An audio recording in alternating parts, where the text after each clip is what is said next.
Hey folks, welcome to our engine 2.5 liter engine project that we're working on today.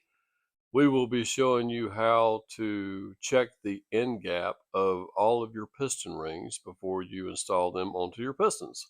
So stay tuned while we show you how. Okay guys, first of all, let's get started. Let's go right over here. I want to show you our piston rings here. So we got some Hastings rings. This is our top ring set here. There's 4 of them in here, 4 compression rings. This is our second ring.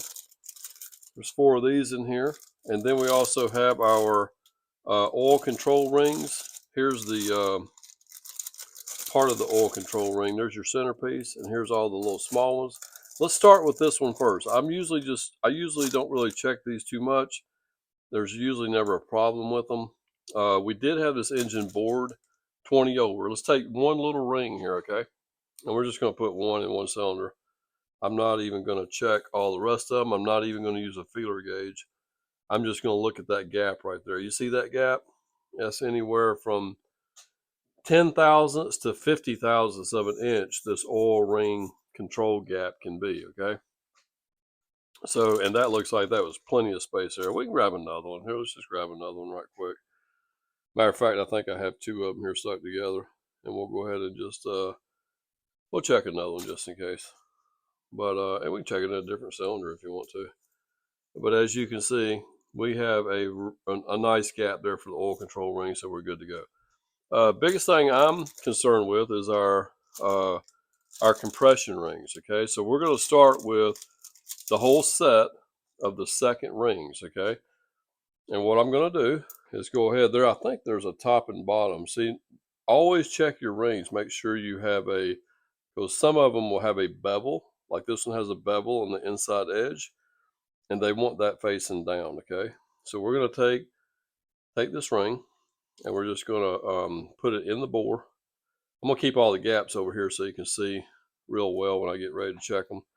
This one here, same thing. Let's just go ahead and put it in this cylinder here. This one here, let's unstick them here. Top facing up. I'm going to put the ring in here and right here in this cylinder bore as well, okay? Now, I'm going to just kind of square them up the best I can with my hands, okay? And that's pretty good. So now we will take one of our brand new pistons, just like so, okay? We're going to take this, and we're going to use this as a tool for just a minute. So right here, I am going to just square this ring up in this bore using this piston, okay?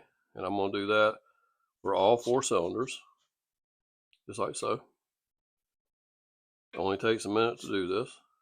And we want to get it down to at least where the skirt's touching a little bit. And that usually squares it right up into the bore, okay? So now we'll lay our piston back over here gently. We don't want to bang it up against anything. And right here we have a set of feeler gauges, okay? And these are the go-no type gauges. And right here I can just take the 10 to 12. We can just do that right quick. The spec in the book is anywhere from 10 to 20 thousandths of an inch, okay?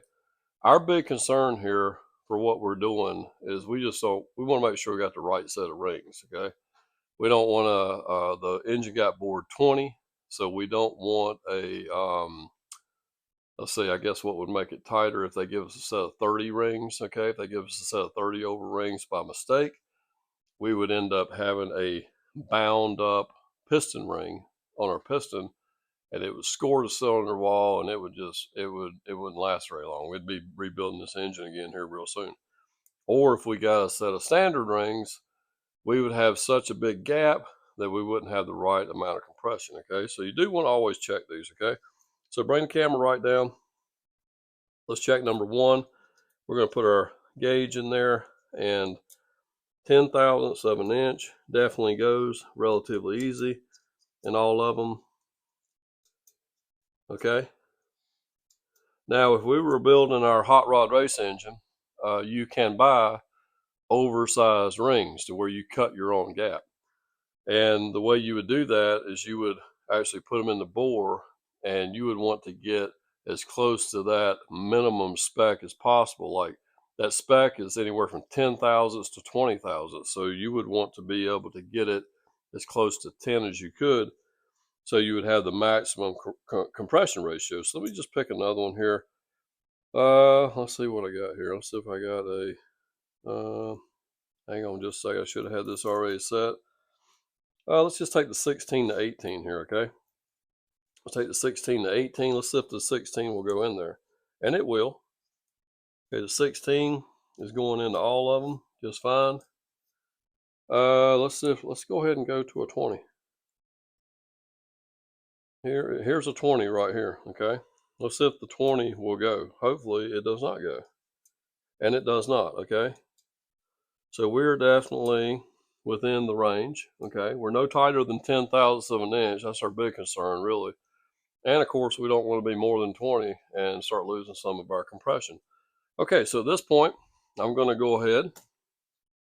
I'm going to pull all these rings out. Just grab them, pull them straight out, just like so. We're going to hang on to them. We will be installing them in a little bit on a set of pistons. I want to put them right back in my bag, right here. Okay. Don't mix up your first and second rings. And we're going to go ahead and do the compression rings as well. Now, these don't have a bevel on them, okay? And they're not marked top and bottom, so it doesn't really matter which way this top ring goes. So we're just going to stick it in there, just like we did the other set. And we'll turn the gaps toward me so you guys can see a little bit better. And I'm going to square them up the best I can by hand, getting pretty close. And then we'll get our brand new piston again. This is what we're going to do. Just go ahead and pull them on up in here, just like so. And let's get our new piston. And we'll square it up in the bore.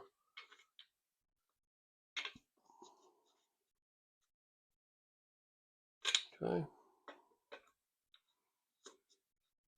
Just like so. Only takes a minute. I find this to be a pretty easy way to do this. And we'll lay our piston right here. Let's go ahead and grab that 10 thousandths of an inch feeler gauge again. Let's make sure that does not go. Make sure it will go in every one. And it does. So we're good there. We know we have a gap there. Let's go back to that 20 again, okay? Let's just make sure it don't go. I don't really care about, actually that 20 does kind of go, okay? It's a snug fit. It's not really going all the way. So it's about at the spec right there. It won't go all the way through it. It goes just about halfway, so that's good, okay? Nothing I can do about it anyway. I'm not going to go buy another set of rings. We're good to go. So guys, just a quick little way to check your piston ring gap. Make sure you do that before you put an engine together. Hate to see you have a bound up ring or have one that is smoking or whatever because you got the wrong kind of rings in there. Have a great day. Don't forget to like, comment, subscribe. Check those links down below in the description. We might have some cool stuff for you. Have a great day. Bye-bye.